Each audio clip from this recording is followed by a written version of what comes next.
all heard the phrase no means no, right? Like if someone isn't into you and they tell you, you should back off. Here's how Gaston reacted to that in Beauty and the Beast. Who does she think she is? That girl has tangled with the wrong man. No one says no to Gaston.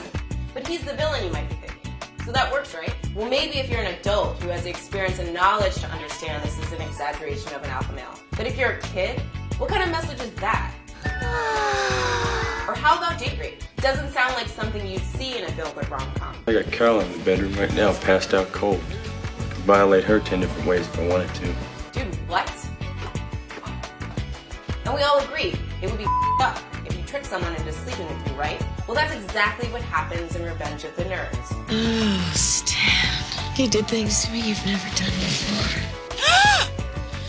You're that nerd. And then there's Peeping Toms, which are pretty much any woman's nightmare, except in Porky's, where it's apparently hilarious. Don't be alarmed, girls. This is just your health department. We're here to check out all unlicensed Listen, we get it. These are outlandish comedies that are trying to entertain people.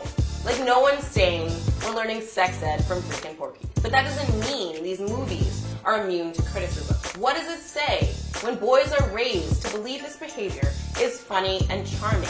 What does it say when girls are raised to believe this is not only acceptable, but an expectation? Tell me more, tell me more. Pizza put up a fight.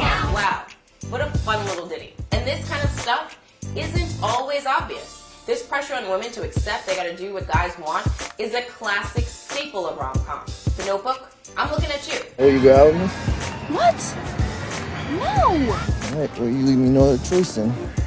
Oh my god. Come on, man, that's not cool.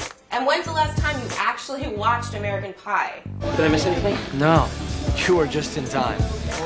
Oh, this is incredible. A guy did this exact same thing to a female sports reporter, and he ended up in jail. Then there's Superbad, which is a movie based on the plot of teenage boys trying to score booze so they can lose their virginities to drunk girls. Booze and girls equals, I don't know, do you? Yes, that's a definite yes. So maybe that was funny if women weren't regularly taken advantage of while they're drunk. Maybe. Like, this stuff is even in cartoons. You may call me streetcar because of my desire for...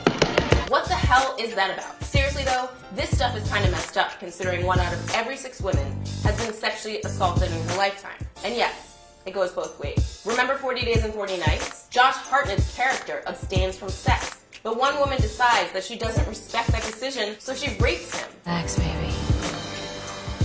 It's over. Is that really funny? In real life, 1 out of every 10 rape victims are male.